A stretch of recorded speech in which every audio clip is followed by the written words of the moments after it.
Hello and welcome to C&M Herbal Medicine Year 1. This is Ayurveda 4. So it's great to see you again. I hope you've been thinking about all your Ayurvedic ideas. We've been circling around. I think that's very much the way we're delivering Ayurveda to you, introducing concepts, coming back to these concepts, deepening these concepts, returning in a deeper way. So now we get to the final lecture in the series.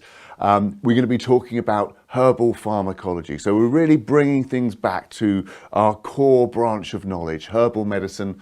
We're going to be talking about the tastes. We're going to be talking about the qualities, always bringing it back to herbal medicine, deepening your understanding of how Ayurveda applies within the context of prescribing herbs. We're going to be mentioning some Ayurvedic herbs, but really what we're trying to do here is enhance your understanding of how to use Western herbs from an energetic Ayurvedic perspective. We will be talking about some Ayurvedic herbs, but this knowledge can be applied to our Western herbal materia medica to deepen your understanding of using Ayurveda, using energetics within the Western herbal medicine setting.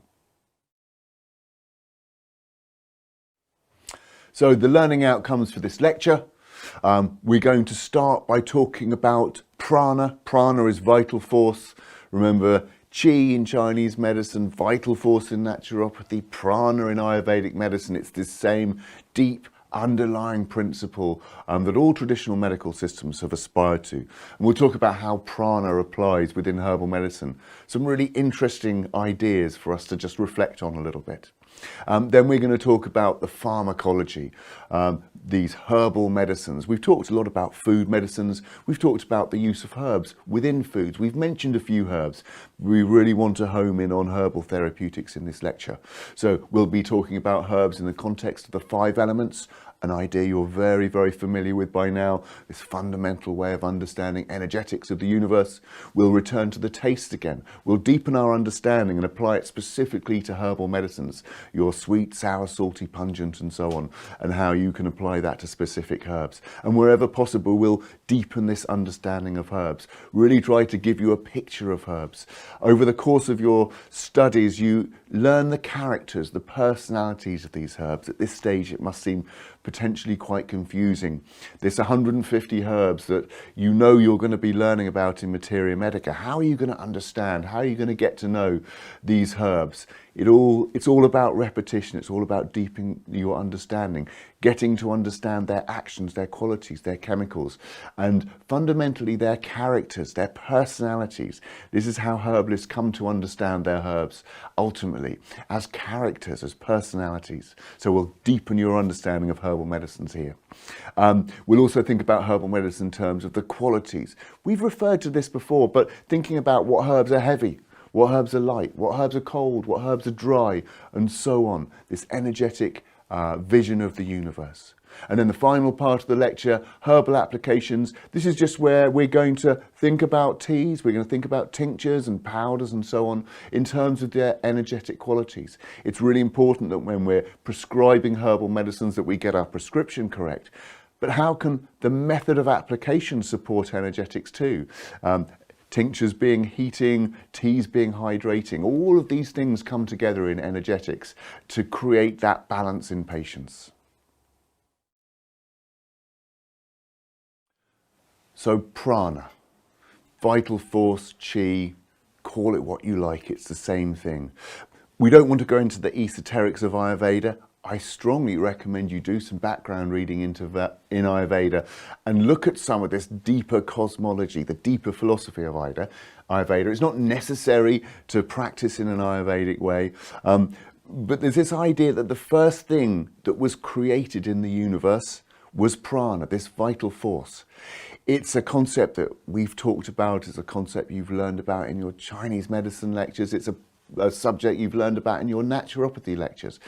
It's a very hard thing to define. What is this vital force? What is this prana that permeates the universe? The first thing, the underlying energetic matrix that lives kind of in the living world, that exists, that pulsates, that moves throughout the natural world, that's responsible for healing, that's responsible for vitality, that's responsible for balance. Very hard, very subtle, but entirely profound concept within nature. And again, When you find something like vital force or prana or chi referred to in every traditional system of medicine, going back for tens of thousands of years, you know there's something here. We can't measure it, scientists can't see it, we can't take scans of it, but it's there. So a really interesting idea in Ayurveda is this idea that a lot of the healing that takes place when we use natural medicines, high quality organic foods, wild foods, seasonal foods, high quality herbal medicines, is that we're taking vital force into our body.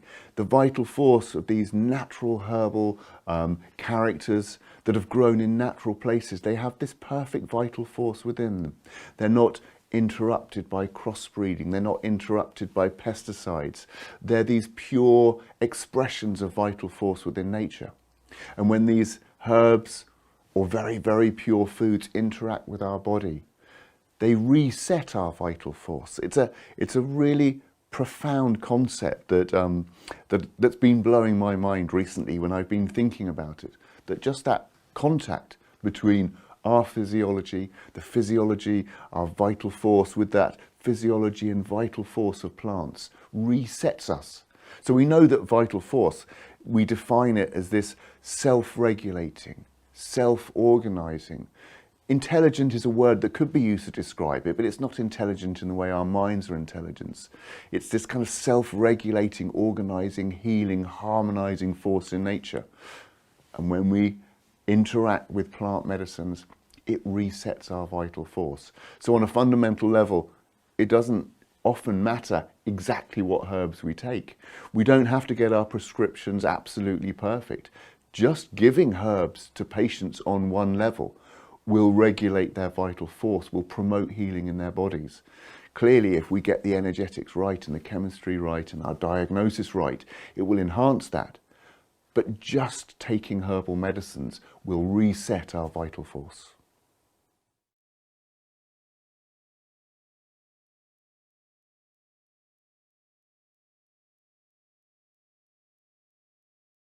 If you enjoyed this video, please give it a like and subscribe below so you don't miss any future content. To learn more about CNM or its courses, head to www.naturopathy-uk.com.